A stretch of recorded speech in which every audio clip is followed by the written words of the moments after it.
Assalamualaikum warahmatullahi wabarakatuh. Rizki dari Allah. Caranya saya kerja. Kerja itu cara. Rizki itu dari Allah datangnya. Bukankah di zaman sekarang kita sering terpleset?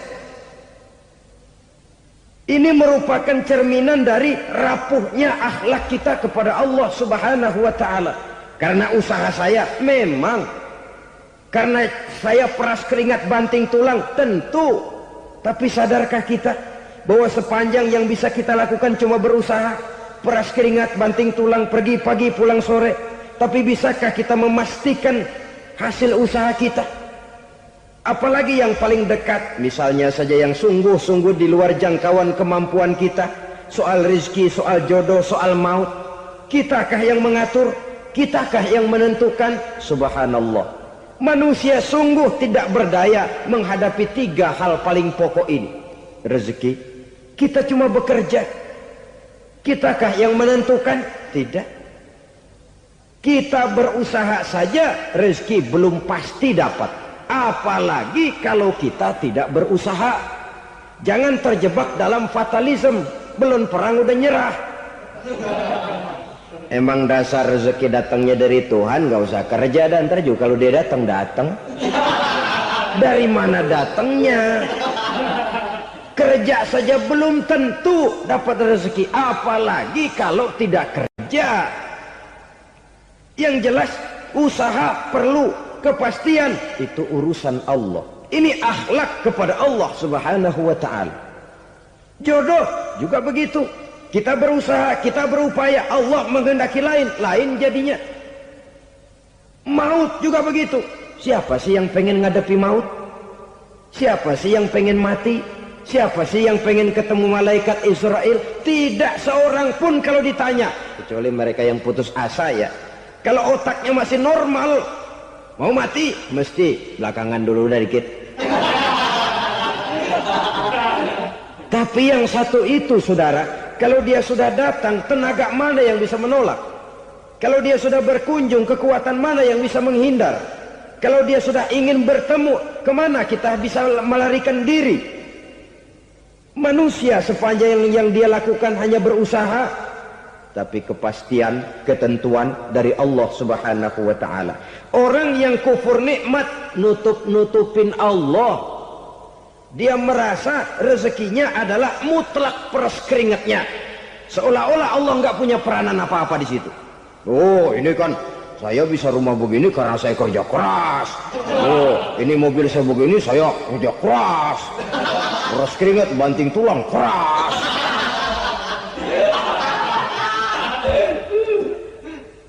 Saudara-saudara kaum muslimin rahimahkumullah. Jadi menutup-nutupi Allah. Akibatnya nanti kalau dia berhasil, Allah ketutupan. Kalau dia gagal, orang lain dicaci maki, dicari kambing hitam. Yang kambing hitam kan mahal. Karena orang sering cari-cari kambing hitam. Jarang orang mau jujur kalau bertemu kesulitan lalu mencari sebab pada dirinya sendiri. Yang paling enak ya nyalain orang. Lo begitu. Orang lain yang paling enak kita salahin. Au ya'malu fi mukhalafatil mun'im, atau dia melakukan sesuatu yang tidak sesuai dengan kehendak yang memberikannya nikmat. Diberikan kita tangan, mulut sih nggak berhenti. Terima kasih Tuhan, alhamdulillah saya dikasih tangan. Cuma nih tangan enteng mat nabokin orang mulu. Itu sudah mukhalafatul mun'im, bertentangan dengan kehendak yang memberikan nikmat. Diberikan harta, mulutnya mah basah. Terima kasih Tuhan, alhamdulillah dikasih harta. Tapi pelitnya minta ampun. Kikir, koret, medit. Ini juga termasuk kufur nikmat, mempergunakan suatu nikmat bertentangan dengan kehendak daripada yang memberikan nikmat itu sendiri. Saudara-saudara kaum muslimin rahimakumullah. Oleh karenanya kufur iman memang lebih bahaya daripada kufur nikmat. Tapi jangan lupa, kufur nikmat bisa menyeret orang kepada kufur iman.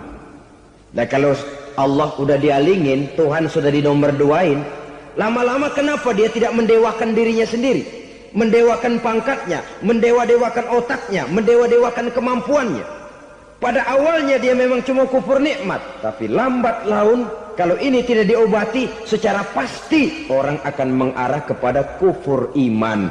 Bisa berbentuk syirik, bisa berbentuk nifak, bisa berbentuk riddah. Saudara-saudara, oleh karena itu menjaga akhlak kepada Allah mutlak penting. Sebab apa? Kita tidak berakhlak kepada manusia saja, kita dikucilkan dari pergaulan. Kalau kita tidak berakhlak kepada Allah, dikucilkan oleh Allah. Hadis qudsi menyatakan, man lam yashkur ala na'ma'i wa lam yasbir ala bala'i falyakhruj min tahtis sama'i falyatlub rabban siwaya.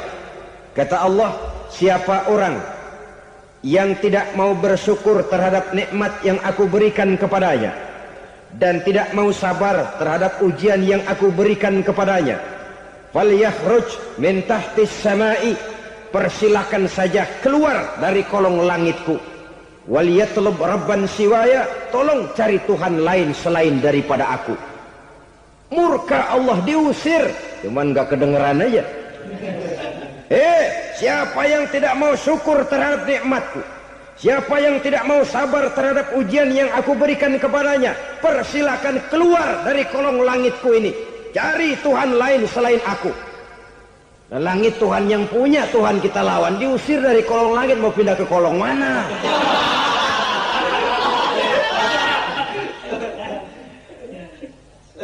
Jadi jangan merasa kufur nikmat kan enteng. Iya, kelihatannya begitu, tidak sebahaya kufur iman. Tapi kufur nikmat ini merupakan anak tangga yang kalau kita sudah mulai naik, kita akan naik terus sampai kepada tingkat di mana kita mengalami kufur iman.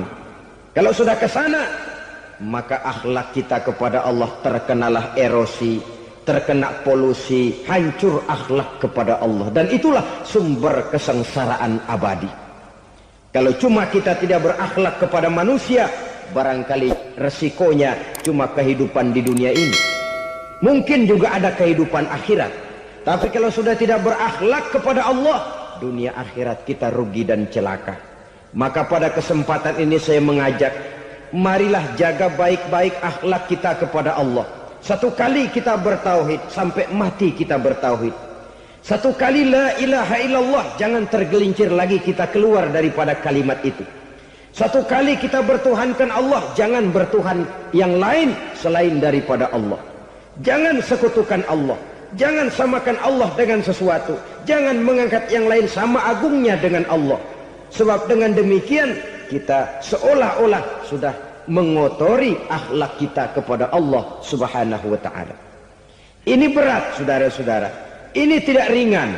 Kadang-kadang saya katakan tadi, masalah ekonomi, kadang-kadang persaingan hidup yang makin tajam, di tengah lapangan kerja yang makin sulit, di tengah orang banyak potong kompas.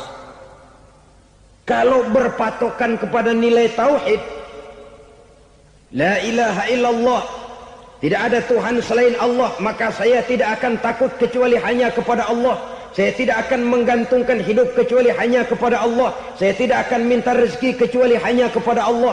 Kadang-kadang situasi yang nekat membuat kita kehilangan keseimbangan, kehilangan pertimbangan, picik pandangan. Akibatnya kita merusak akhlak kepada Allah Subhanahu wa ta'ala. Ironinya kan orang sekarang kalau ditanya, lu nyolong ya? Iya. Kok berani? Emang. Lu nggak tahu Tuhan lihat? Tahu. Kok nyolong juga? Biarin. Kalau Tuhan mah lihat, jangan gak ribut. Enggak ribut katanya. Kalau orang lihat, 2 orang saja tahu, geger kelurahan. Ini kan sudah mendustai dirinya sendiri, sudah merusak akhlaknya kepada Allah Subhanahu wa ta'ala. Tuhan gak ribut katanya. Saudara hadirin yang saya hormati, jadi oleh karenanya akhlak kita kepada Allah merupakan basis daripada kehidupan beragama. Kalau itu sudah mulai rapuh, mulai terkena erosi dan polusi, mulai rusak, dikhawatirkan nanti nilai ibadah kita kepada Allah juga akan turut ambruk karenanya. Saudara-saudara kaum muslimin rahimakumullah, tugas yang kedua memperbaiki akhlak manusia kepada sesama manusia. Kita tahu Islam sesuai dengan namanya adalah agama damai. Maka akhlak manusia kepada sesama manusia menempati porsi yang penting dalam kehidupan beragama. Bagaimana seorang muslim bergaul, bertata krama terhadap sesama manusia. Mari kita lihat lebih jauh persoalannya. Untuk memudahkan pembicaraan dari kacamata agama, kita kelompokkan saja manusia itu dalam dua. Pertama yang seiman dan yang kedua yang tidak seiman. Yang tidak seiman itu kita sebut saja kufur atau kafir. Nah, kepada yang kafir pun kita diajarkan untuk berakhlak, apalagi kepada yang memang nyata-nyata seiman, sekeyakinan, seakidah. Kemanapun Islam datang, ke negara manapun ia masuk, ia tidak menaburkan kerusakan. Jadi tidak benar kalau orang pernah itu menggambarkan, saking sentimennya seorang orientalis pernah menggambarkan Nabi Muhammad di tangan kirinya Quran, di tangan kanannya pedang. Menggambarkan seolah-olah Islam dikembangkan dengan kekerasan. Sebenarnya tidak sama sekali. Kalaupun dalam sejarah perkembangan Islam pernah terjadi perang, maka perang dalam Islam sesungguhnya apabila kita amati sejarahnya bukan untuk memaksakan agama. Karena memang agama tidak bisa dipaksakan. Tetapi justru untuk mempertahankan agama dari segala macam hambatan, rintangan, hinaan dan fitnahan. Tapi kemanapun yang jelas Islam masuk, dia tidak pernah membuat kekacauan, kerusuhan ataupun penghancuran. Candi Prambanan bahkan dipugar, gereja-gereja tidak ada yang dihancurkan oleh umat Islam. Kenapa? Islam agama damai. Soal agama, soal lakum dinukum waliyadin, la ikraha fid din, qad tabayyana ar-rusydu minal ghayy. Tidak ada paksaan dalam beragama, sebab nyata yang benar dengan yang tidak benar. Belum pernah ada orang kafir masuk ke perkampungan orang Islam lalu dikejar-kejar, diteriakin kafir, kafir, sunatin.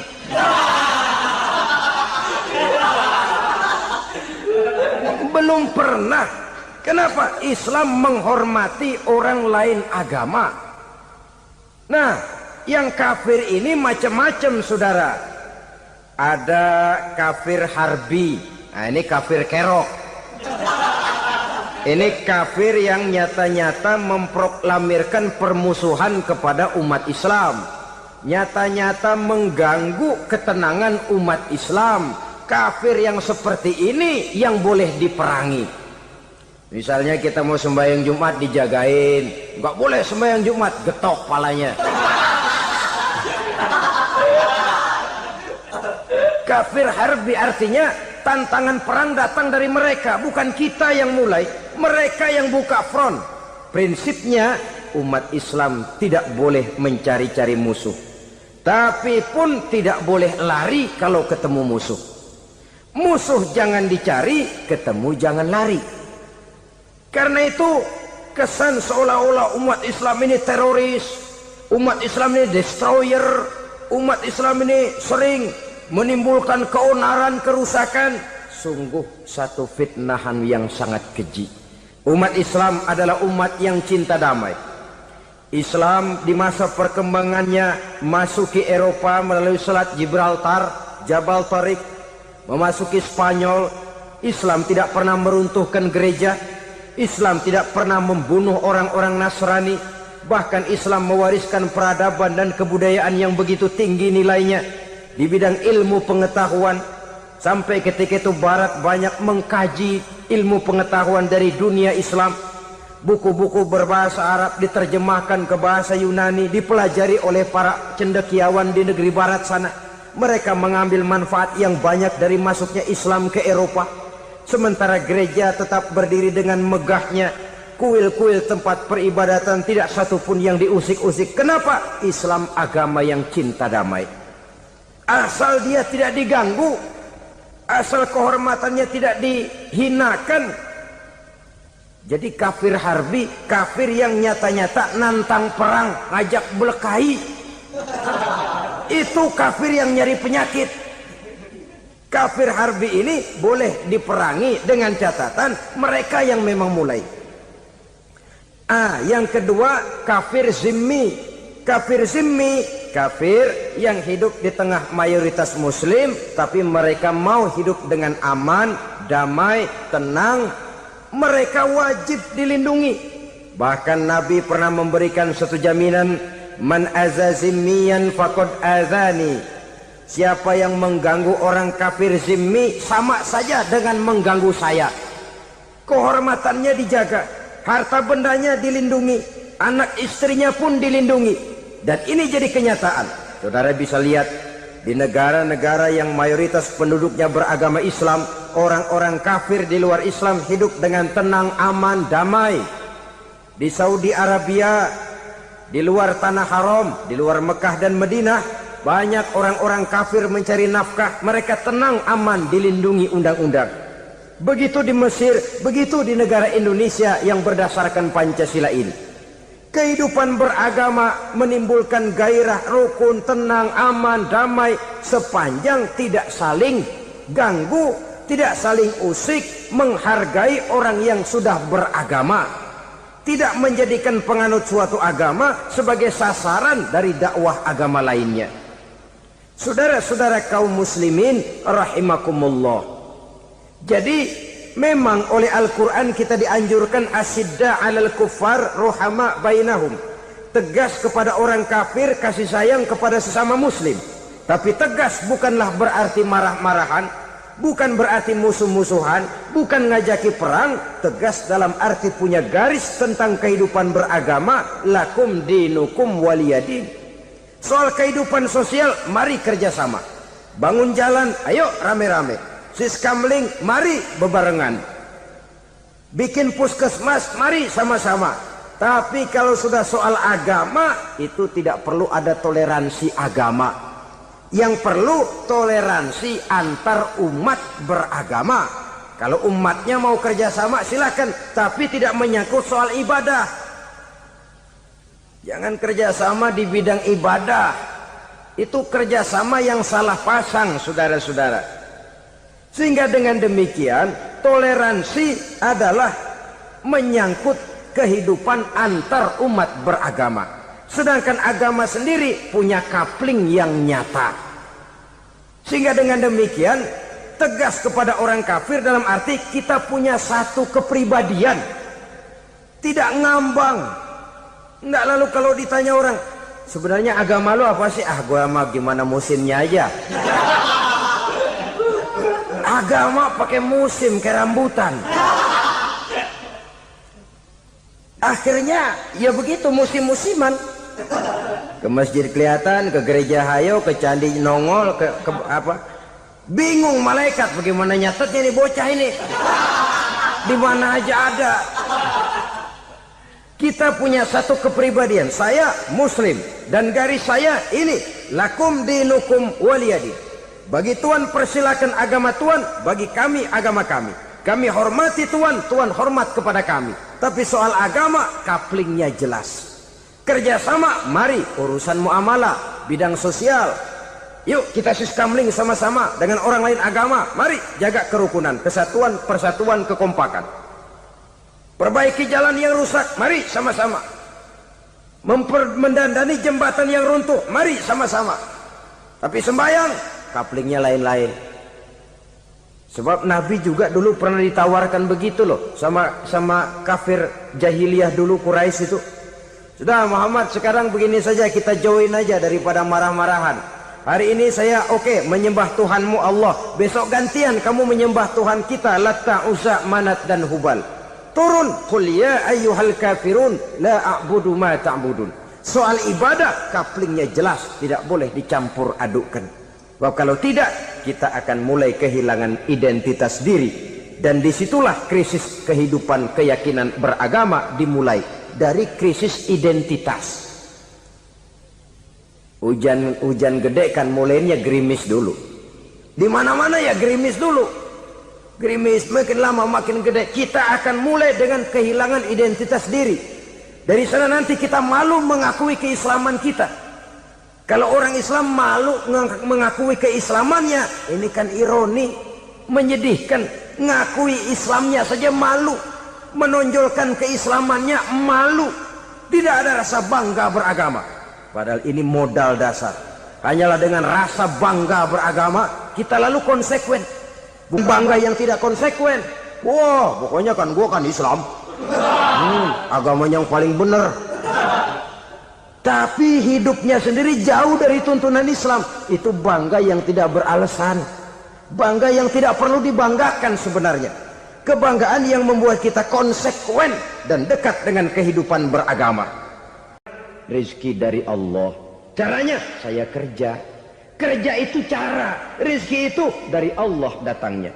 Bukankah di zaman sekarang kita sering terpleset? Ini merupakan cerminan dari rapuhnya akhlak kita kepada Allah Subhanahu wa ta'ala. Karena usaha saya memang, karena saya peras keringat banting tulang, tentu. Tapi sadarkah kita bahwa sepanjang yang bisa kita lakukan cuma berusaha, peras keringat banting tulang, pergi pagi pulang sore. Tapi bisakah kita memastikan hasil usaha kita? Apalagi yang paling dekat, misalnya saja yang sungguh-sungguh di luar jangkauan kemampuan kita. Soal rizki, soal jodoh, soal maut. Kitakah yang mengatur? Kitakah yang menentukan? Subhanallah. Manusia sungguh tidak berdaya menghadapi 3 hal paling pokok ini. Rezeki, kita cuma bekerja. Kitakah yang menentukan? Tidak. Kita berusaha saja, rezeki belum pasti dapat. Apalagi kalau kita tidak berusaha. Jangan terjebak dalam fatalisme. Belum perang udah nyerah. Emang dasar rezeki datangnya dari Tuhan, gak usah kerja dan ntar juga kalau dia datang. Dari mana datangnya? Kerja saja belum tentu dapat rezeki. Apalagi kalau tidak kerja. Yang jelas usaha perlu kepastian, itu urusan Allah. Ini akhlak kepada Allah Subhanahu wa ta'ala. Jodoh juga begitu. Kita berusaha, kita berupaya, Allah menghendaki lain jadinya. Maut juga begitu. Siapa sih yang pengen ngadepi maut? Siapa sih yang pengen mati? Siapa sih yang pengen ketemu malaikat Israel? Tidak seorang pun kalau ditanya, kecuali mereka yang putus asa ya. Kalau otaknya masih normal, mau mati mesti belakangan dulu dah dikit. Tapi yang satu itu saudara, kalau dia sudah datang, tenaga mana yang bisa menolak? Kalau dia sudah berkunjung, kekuatan mana yang bisa menghindar? Kalau dia sudah ingin bertemu, kemana kita bisa melarikan diri?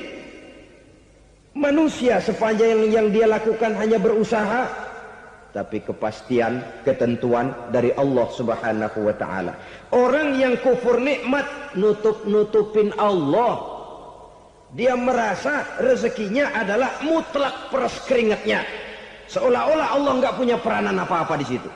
Oh, ini kan saya bisa rumah begini karena saya kerja keras. Oh, ini mobil saya begini saya kerja keras. Peras keringat, banting tulang, keras.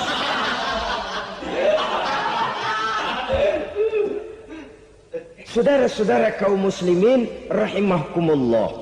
Jadi menutupi Allah. Akibatnya nanti kalau dia berhasil, Allah ketutupan. Kalau dia gagal, orang lain dicaci maki, dicari kambing hitam. Yang kambing hitam kan mahal. Karena orang sering cari-cari kambing hitam. Jarang orang mau jujur kalau bertemu kesulitan lalu mencari sebab pada dirinya sendiri. Yang paling enak ya nyalain orang. Lo begitu. Orang lain yang paling enak kita salahin. Au ya'malu fi mukhalafatil mun'im, atau dia melakukan sesuatu yang tidak sesuai dengan kehendak yang memberikannya nikmat. Diberikan kita tangan, Mulut sih nggak berhenti, terima kasih Tuhan, alhamdulillah saya dikasih tangan. Cuma nih tangan enteng mat nabokin orang mulu. Itu sudah mukhalafatul mun'im, bertentangan dengan kehendak yang memberikan nikmat. Diberikan harta, mulutnya mah basah, terima kasih Tuhan, alhamdulillah dikasih harta, tapi pelitnya minta ampun. Kikir koret medit. Ini juga termasuk kufur nikmat, mempergunakan suatu nikmat bertentangan dengan kehendak daripada yang memberikan nikmat itu sendiri. Saudara-saudara kaum muslimin rahimakumullah, oleh karenanya kufur iman memang lebih bahaya daripada kufur nikmat. Tapi jangan lupa, kufur nikmat bisa menyeret orang kepada kufur iman. Nah kalau Allah udah dialingin, Tuhan sudah dinomor duain, lama-lama kenapa dia tidak mendewakan dirinya sendiri, mendewakan pangkatnya, mendewa-dewakan otaknya, mendewa-dewakan kemampuannya? Pada awalnya dia memang cuma kufur nikmat, tapi lambat laun kalau ini tidak diobati, secara pasti orang akan mengarah kepada kufur iman. Bisa berbentuk syirik, bisa berbentuk nifak, bisa berbentuk riddah. Saudara-saudara, oleh karena itu menjaga akhlak kepada Allah mutlak penting. Sebab apa? Kita tidak berakhlak kepada manusia saja, kita dikucilkan dari pergaulan. Kalau kita tidak berakhlak kepada Allah, dikucilkan oleh Allah. Hadis qudsi menyatakan, man lam yashkur ala na'mai wa lam yasbir ala balai falyakhruj min tahtis samai falyatlub rabban siwaya. Kata Allah, siapa orang yang tidak mau bersyukur terhadap nikmat yang aku berikan kepadanya dan tidak mau sabar terhadap ujian yang aku berikan kepadanya, falyakhruj min tahtis samai, persilakan saja keluar dari kolong langitku, waliyatlub rabban siwaya, tolong cari Tuhan lain selain daripada aku. Murka Allah, diusir, cuman gak kedengeran aja. Siapa yang tidak mau syukur terhadap nikmatku, siapa yang tidak mau sabar terhadap ujian yang aku berikan kepadanya, persilakan keluar dari kolong langitku ini, cari Tuhan lain selain aku. Nah, langit Tuhan yang punya, Tuhan kita lawan, diusir dari kolong langit, mau pindah ke kolong mana?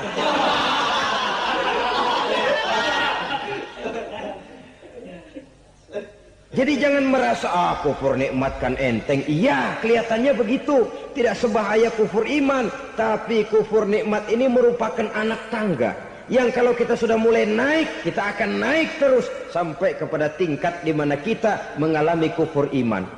Kalau sudah ke sana, maka akhlak kita kepada Allah terkenalah erosi, terkena polusi, hancur akhlak kepada Allah, dan itulah sumber kesengsaraan abadi. Kalau cuma kita tidak berakhlak kepada manusia, barangkali resikonya cuma kehidupan di dunia ini. Mungkin juga ada kehidupan akhirat.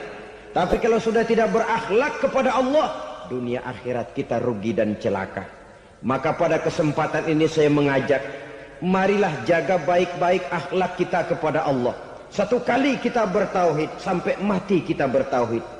Satu kali la ilaha illallah, jangan tergelincir lagi kita keluar daripada kalimat itu. Satu kali kita bertuhankan Allah, jangan bertuhan yang lain selain daripada Allah. Jangan sekutukan Allah, jangan samakan Allah dengan sesuatu, jangan mengangkat yang lain sama agungnya dengan Allah. Sebab dengan demikian kita seolah-olah sudah mengotori akhlak kita kepada Allah Subhanahu wa ta'ala. Ini berat, saudara-saudara. Ini tidak ringan. Kadang-kadang saya katakan tadi, masalah ekonomi, kadang-kadang persaingan hidup yang makin tajam, di tengah lapangan kerja yang makin sulit, di tengah orang banyak potong kompas. Kalau berpatokan kepada nilai tauhid, la ilaha illallah, tidak ada Tuhan selain Allah, maka saya tidak akan takut kecuali hanya kepada Allah. Saya tidak akan menggantungkan hidup kecuali hanya kepada Allah. Saya tidak akan minta rezeki kecuali hanya kepada Allah. kadang-kadang situasi yang nekat membuat kita kehilangan keseimbangan, kehilangan pertimbangan, picik pandangan. Akibatnya kita merusak akhlak kepada Allah Subhanahu wa taala. Ironinya kan orang sekarang kalau ditanya, "Lu nyolong ya?" "Iya." "Kok berani?" "Emang." "Lu nggak tahu Tuhan lihat?" "Tahu." "Kok nyolong juga?" "Biarin." Kalau Tuhan mah lihat jangan gak ribut. Nggak ribut katanya. Kalau orang lihat, 2 orang saja tahu, geger kelurahan. Ini kan sudah mendustai dirinya sendiri, sudah merusak akhlaknya kepada Allah Subhanahu wa taala. Tuhan nggak ribut katanya. Saudara hadirin yang saya hormati, jadi oleh karenanya akhlak kita kepada Allah merupakan basis daripada kehidupan beragama. Kalau itu sudah mulai rapuh, mulai terkena erosi dan polusi, mulai rusak, dikhawatirkan nanti nilai ibadah kita kepada Allah juga akan turut ambruk karenanya.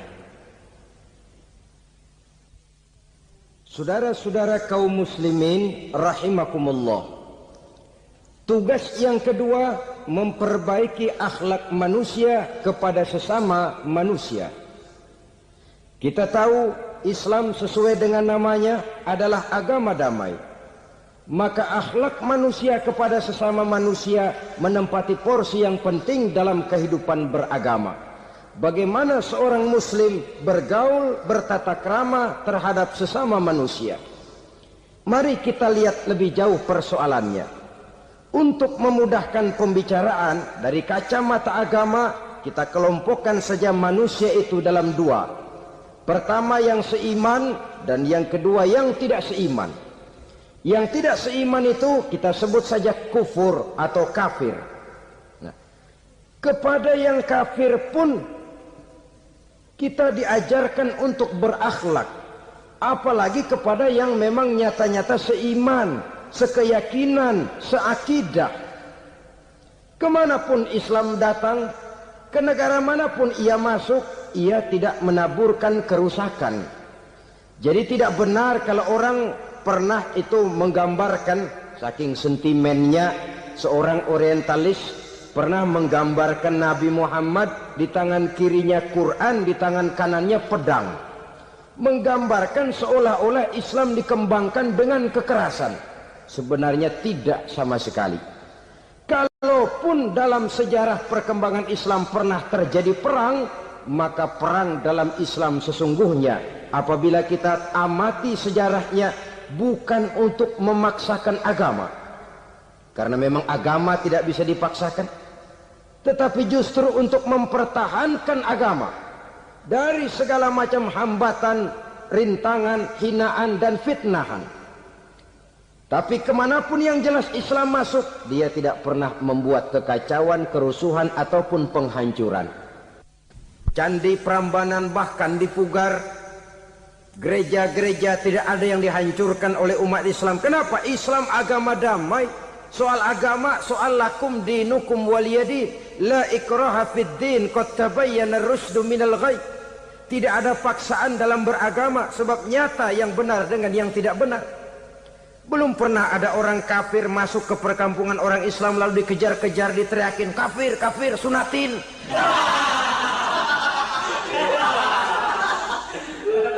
Belum pernah. Kenapa? Islam menghormati orang lain agama.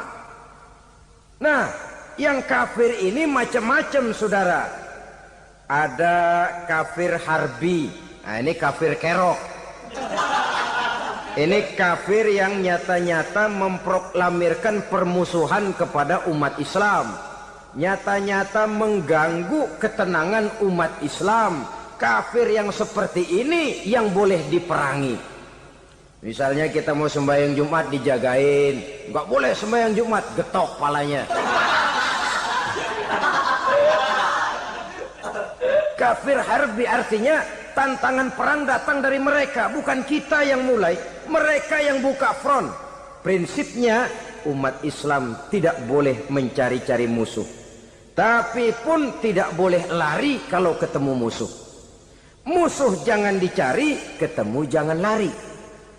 Karena itu kesan seolah-olah umat Islam ini teroris, umat Islam ini destroyer, umat Islam ini sering menimbulkan keonaran, kerusakan. Sungguh satu fitnahan yang sangat keji. Umat Islam adalah umat yang cinta damai. Islam di masa perkembangannya masuki Eropa melalui Selat Gibraltar, Jabal Tariq, memasuki Spanyol. Islam tidak pernah meruntuhkan gereja. Islam tidak pernah membunuh orang-orang Nasrani. Bahkan Islam mewariskan peradaban dan kebudayaan yang begitu tinggi nilainya di bidang ilmu pengetahuan. Sampai ketika itu Barat banyak mengkaji ilmu pengetahuan dari dunia Islam. Buku-buku berbahasa Arab diterjemahkan ke bahasa Yunani, dipelajari oleh para cendekiawan di negeri Barat sana. Mereka mengambil manfaat yang banyak dari masuknya Islam ke Eropa. Sementara gereja tetap berdiri dengan megahnya. Kuil-kuil tempat peribadatan tidak satupun yang diusik-usik. Kenapa? Islam agama yang cinta damai. Asal dia tidak diganggu, asal kehormatannya tidak dihinakan. Jadi kafir harbi, kafir yang nyata-nyata nantang perang, ngajak berkelahi, itu kafir yang nyari penyakit. Kafir harbi ini boleh diperangi dengan catatan mereka yang memang mulai. Yang kedua, kafir zimmi. Kafir zimmi, kafir yang hidup di tengah mayoritas muslim, tapi mereka mau hidup dengan aman, damai, tenang. Mereka wajib dilindungi. Bahkan Nabi pernah memberikan satu jaminan, man aza zimmiyan faqad azani. Siapa yang mengganggu orang kafir zimmi sama saja dengan mengganggu saya. Kehormatannya dijaga, harta bendanya dilindungi, anak istrinya pun dilindungi. Dan ini jadi kenyataan. Saudara bisa lihat di negara-negara yang mayoritas penduduknya beragama Islam, orang-orang kafir di luar Islam hidup dengan tenang, aman, damai. Di Saudi Arabia, di luar tanah haram, di luar Mekah dan Madinah, banyak orang-orang kafir mencari nafkah. Mereka tenang, aman, dilindungi undang-undang. Begitu di Mesir, begitu di negara Indonesia yang berdasarkan Pancasila ini. Kehidupan beragama menimbulkan gairah, rukun, tenang, aman, damai, sepanjang tidak saling ganggu, tidak saling usik, menghargai orang yang sudah beragama, tidak menjadikan penganut suatu agama sebagai sasaran dari dakwah agama lainnya. Saudara-saudara kaum muslimin rahimakumullah. Jadi memang oleh Al-Quran kita dianjurkan asidda alal kuffar ruhama bainahum. Tegas kepada orang kafir, kasih sayang kepada sesama muslim. Tapi tegas bukanlah berarti marah-marahan, bukan berarti musuh-musuhan, bukan ngajaki perang. Tegas dalam arti punya garis tentang kehidupan beragama, lakum dinukum waliyadin. Soal kehidupan sosial, mari kerjasama. Bangun jalan, ayo rame-rame. Siskamling, mari bebarengan. Bikin puskesmas, mari sama-sama. Tapi kalau sudah soal agama, itu tidak perlu ada toleransi agama. Yang perlu toleransi antar umat beragama.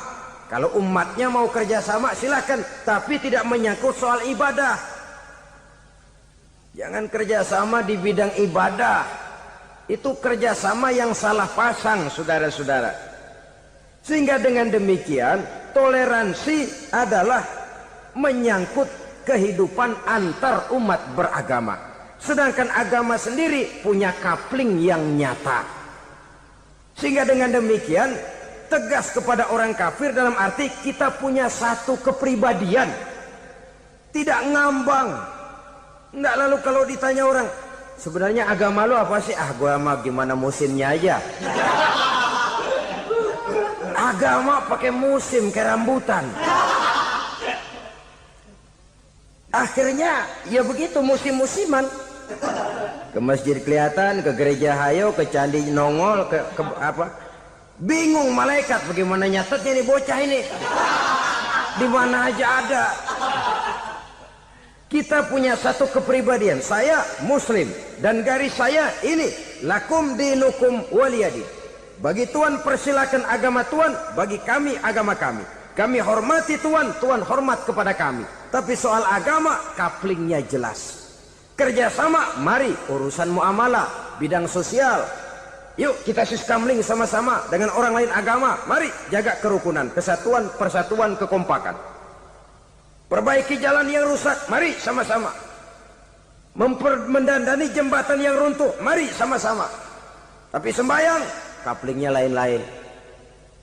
Sebab Nabi juga dulu pernah ditawarkan begitu loh sama kafir jahiliyah dulu, Quraisy itu. Sudah Muhammad, sekarang begini saja, kita join aja daripada marah-marahan. Hari ini saya oke menyembah Tuhanmu Allah, besok gantian kamu menyembah Tuhan kita Latta, Uzza, Manat dan Hubal. Turun, qul ya ayyuhal kafirun la a'budu ma ta'budun. Soal ibadah kaplingnya jelas, tidak boleh dicampur adukkan. Sebab kalau tidak, kita akan mulai kehilangan identitas diri. Dan disitulah krisis kehidupan keyakinan beragama dimulai. Dari krisis identitas. Hujan gede kan mulainya gerimis dulu. Di mana-mana ya gerimis dulu. Gerimis makin lama makin gede. Kita akan mulai dengan kehilangan identitas diri. Dari sana nanti kita malu mengakui keislaman kita. Kalau orang Islam malu mengakui keislamannya, ini kan ironi, menyedihkan. Ngakui Islamnya saja malu, menonjolkan keislamannya malu. Tidak ada rasa bangga beragama. Padahal ini modal dasar. Hanyalah dengan rasa bangga beragama, kita lalu konsekuen. Bangga yang tidak konsekuen. Wah, pokoknya kan gua kan Islam. Agama yang paling benar. Tapi hidupnya sendiri jauh dari tuntunan Islam. Itu bangga yang tidak beralasan. Bangga yang tidak perlu dibanggakan sebenarnya. Kebanggaan yang membuat kita konsekuen dan dekat dengan kehidupan beragama. Rizki dari Allah. Caranya saya kerja. Kerja itu cara. Rizki itu dari Allah datangnya. Bukankah di zaman sekarang kita sering terpeleset? Ini merupakan cerminan dari rapuhnya akhlak kita kepada Allah Subhanahu wa ta'ala. Karena usaha saya memang, karena saya peras keringat banting tulang, tentu. Tapi sadarkah kita bahwa sepanjang yang bisa kita lakukan cuma berusaha, peras keringat banting tulang, pergi pagi pulang sore. Tapi bisakah kita memastikan hasil usaha kita? Apalagi yang paling dekat, misalnya saja yang sungguh-sungguh di luar jangkauan kemampuan kita. Soal rezeki, soal jodoh, soal maut. Kitakah yang mengatur? Kitakah yang menentukan? Subhanallah. Manusia sungguh tidak berdaya menghadapi 3 hal paling pokok ini. Rezeki, kita cuma bekerja. Kitakah yang menentukan? Tidak. Kita berusaha saja, rezeki belum pasti dapat. Apalagi kalau kita tidak berusaha. Jangan terjebak dalam fatalisme. Belum perang udah nyerah. Emang dasar rezeki datangnya dari Tuhan, gak usah kerja. Dan ntar juga kalau dia datang. Dari mana datangnya? Kerja saja belum tentu dapat rezeki. Apalagi kalau tidak kerja. Yang jelas usaha perlu, kepastian itu urusan Allah. Ini akhlak kepada Allah Subhanahu wa ta'ala. Jodoh juga begitu. Kita berusaha, kita berupaya, Allah menghendaki lain jadinya. Maut juga begitu. Siapa sih yang pengen ngadepi maut? Siapa sih yang pengen mati? Siapa sih yang pengen ketemu malaikat Israel? Tidak seorang pun kalau ditanya, kecuali mereka yang putus asa ya. Kalau otaknya masih normal, mau mati mesti belakangan dulu udah dikit. Tapi yang satu itu saudara, kalau dia sudah datang, tenaga mana yang bisa menolak? Kalau dia sudah berkunjung, kekuatan mana yang bisa menghindar? Kalau dia sudah ingin bertemu, kemana kita bisa melarikan diri? Manusia sepanjang yang dia lakukan hanya berusaha. Tapi kepastian, ketentuan dari Allah Subhanahu wa ta'ala. Orang yang kufur nikmat, nutupin Allah. Dia merasa rezekinya adalah mutlak peras keringatnya. Seolah-olah Allah nggak punya peranan apa-apa di situ. Oh, ini kan saya bisa rumah begini karena saya kerja keras. Oh, ini mobil saya begini, saya kerja keras. Keras keringat, banting tulang, keras.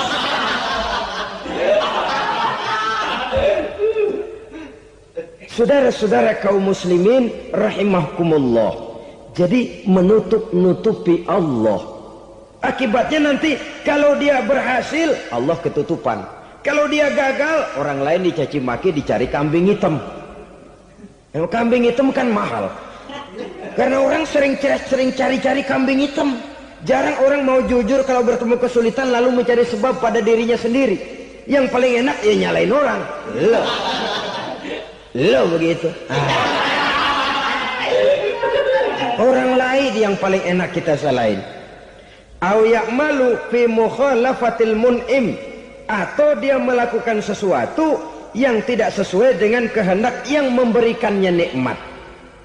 Diberikan kita tangan, mulut sih nggak berhenti, terima kasih Tuhan, alhamdulillah saya dikasih tangan. Cuma nih tangan enteng mat nabokin orang mulu.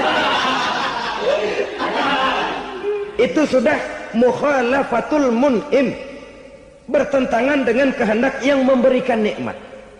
Diberikan harta, mulutnya mah basah, terima kasih Tuhan, alhamdulillah dikasih harta, tapi pelitnya minta ampun, kikir koret medit.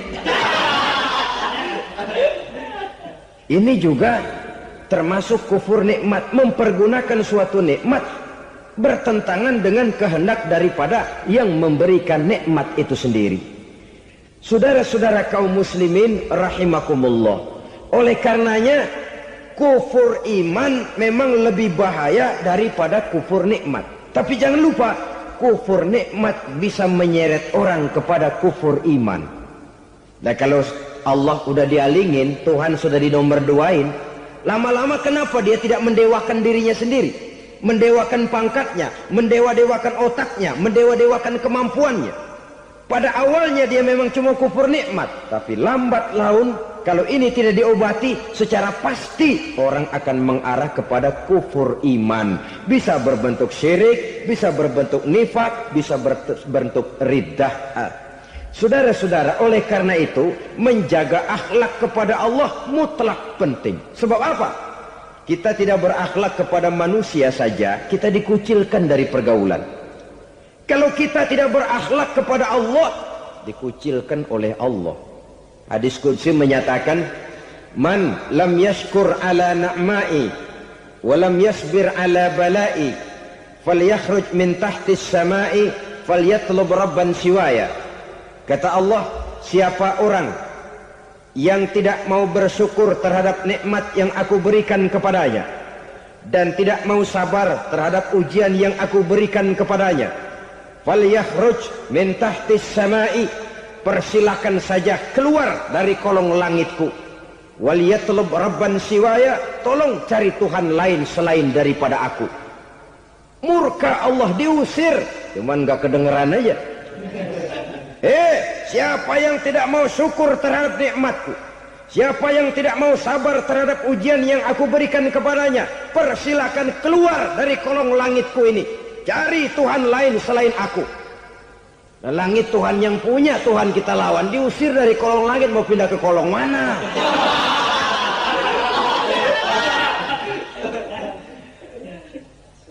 Jadi jangan merasa kufur nikmat kan enteng. Iya, kelihatannya begitu, tidak sebahaya kufur iman. Tapi kufur nikmat ini merupakan anak tangga yang kalau kita sudah mulai naik, kita akan naik terus sampai kepada tingkat di mana kita mengalami kufur iman.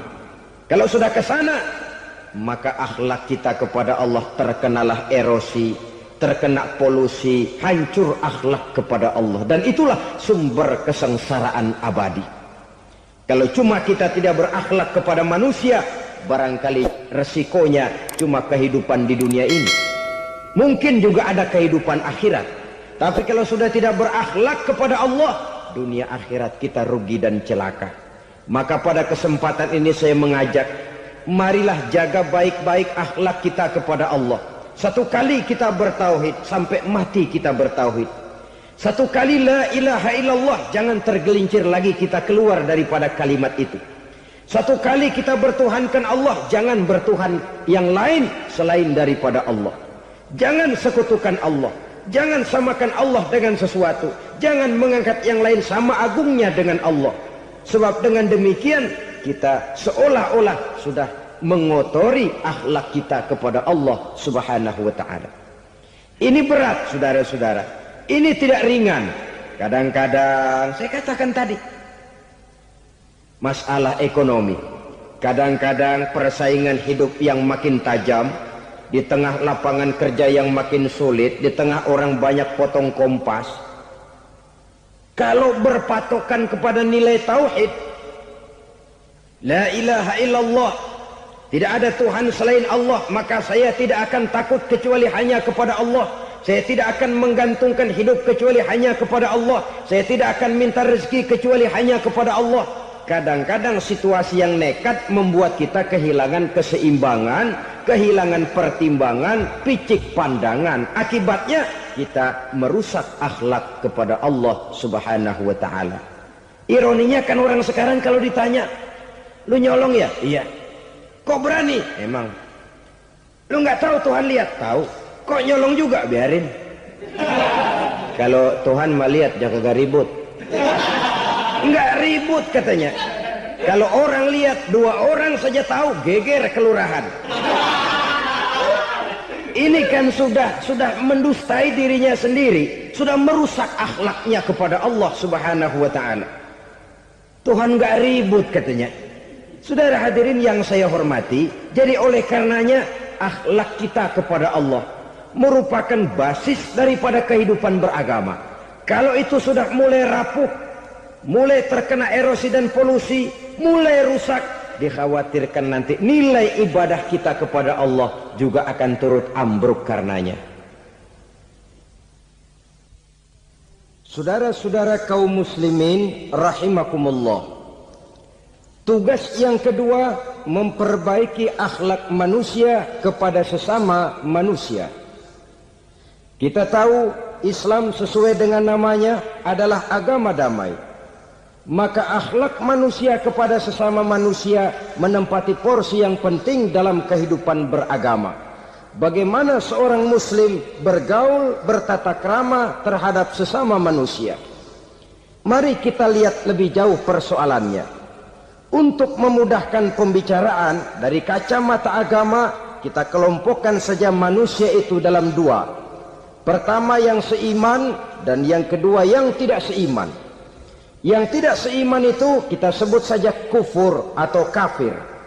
Nah, kepada yang kafir pun kita diajarkan untuk berakhlak. Apalagi kepada yang memang nyata-nyata seiman, sekeyakinan, seakidah. Kemanapun Islam datang, ke negara manapun ia masuk, ia tidak menaburkan kerusakan. Jadi tidak benar kalau orang pernah itu menggambarkan, saking sentimennya seorang orientalis pernah menggambarkan Nabi Muhammad di tangan kirinya Quran, di tangan kanannya pedang. Menggambarkan seolah-olah Islam dikembangkan dengan kekerasan. Sebenarnya tidak sama sekali. Kalaupun dalam sejarah perkembangan Islam pernah terjadi perang, maka perang dalam Islam sesungguhnya apabila kita amati sejarahnya bukan untuk memaksakan agama, karena memang agama tidak bisa dipaksakan, tetapi justru untuk mempertahankan agama dari segala macam hambatan, rintangan, hinaan dan fitnahan. Tapi kemanapun yang jelas Islam masuk, dia tidak pernah membuat kekacauan, kerusuhan ataupun penghancuran. Candi Prambanan bahkan dipugar, gereja-gereja tidak ada yang dihancurkan oleh umat Islam. Kenapa? Islam agama damai. Soal agama, soal lakum dinukum waliyadin, la ikraha fid din, qad tabayyana ar-rusdu minal ghayy. Tidak ada paksaan dalam beragama, sebab nyata yang benar dengan yang tidak benar. Belum pernah ada orang kafir masuk ke perkampungan orang Islam lalu dikejar-kejar, diteriakin kafir, kafir, sunatin.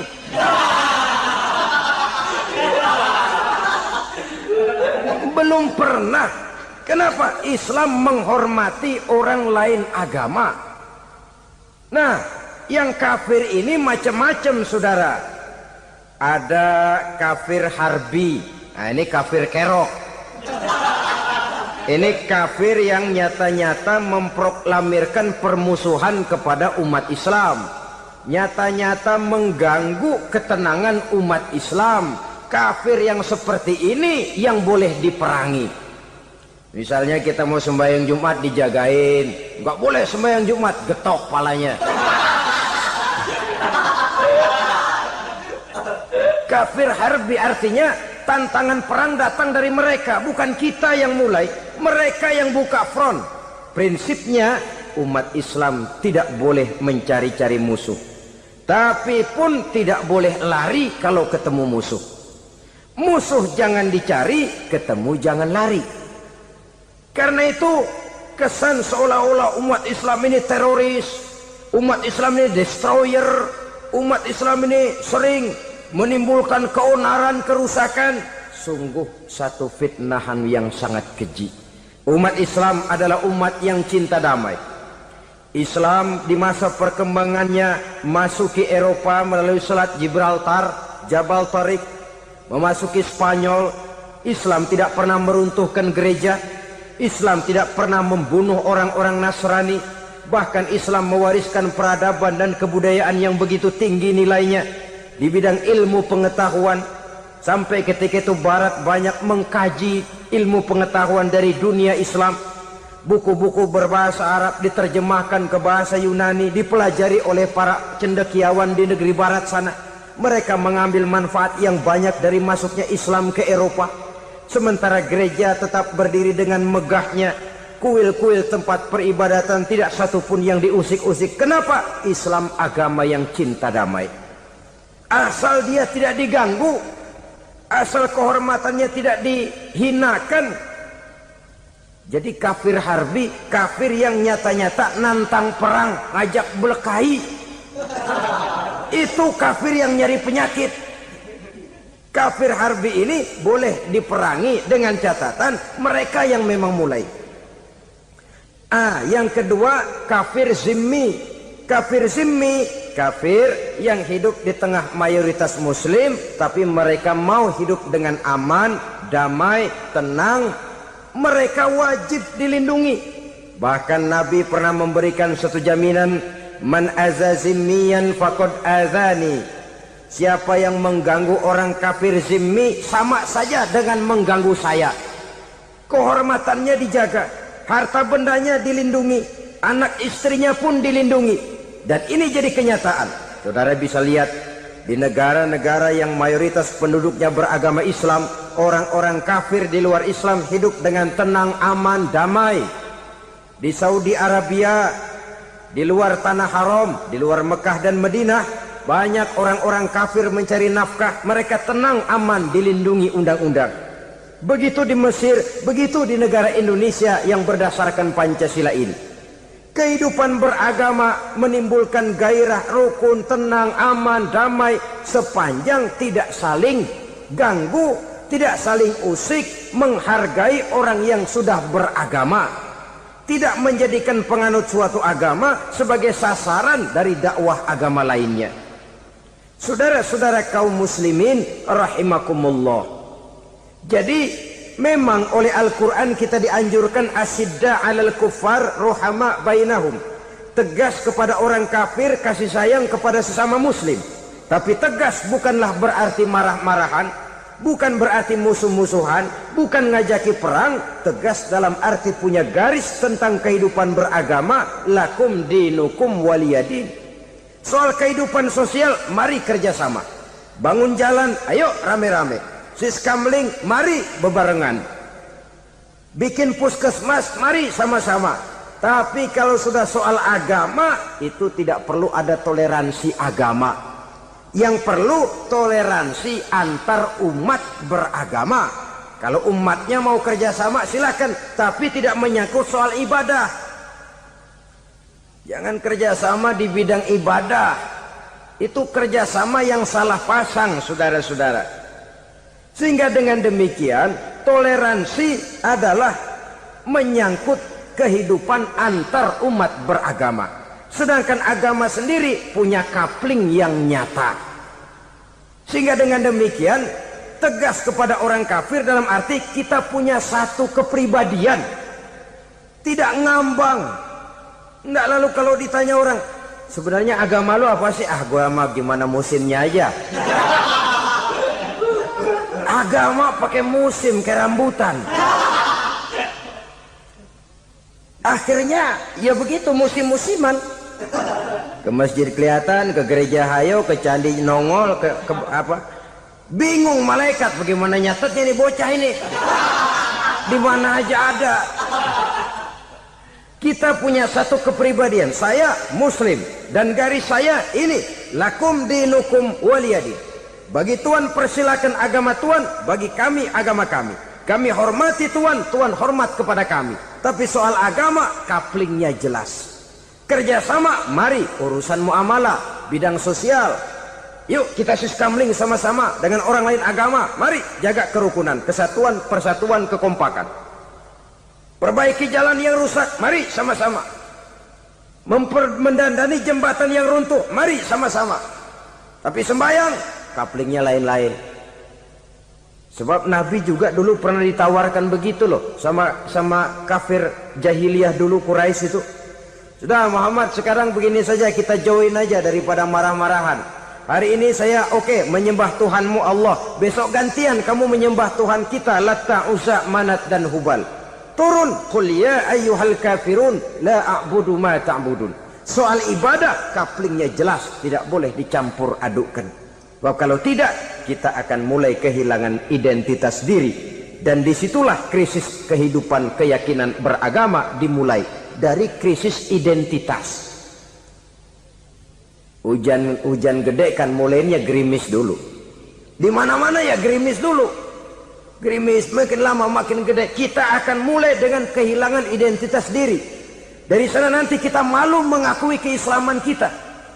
Kalau orang Islam malu mengakui keislamannya, ini kan ironi, menyedihkan. Ngakui Islamnya saja malu, menonjolkan keislamannya malu, tidak ada rasa bangga beragama. Padahal ini modal dasar. Hanyalah dengan rasa bangga beragama kita lalu konsekuen. Bangga yang tidak konsekuen, wah pokoknya kan gua kan Islam, agama yang paling benar. Tapi hidupnya sendiri jauh dari tuntunan Islam. Itu bangga yang tidak beralasan, bangga yang tidak perlu dibanggakan sebenarnya. Kebanggaan yang membuat kita konsekuen dan dekat dengan kehidupan beragama.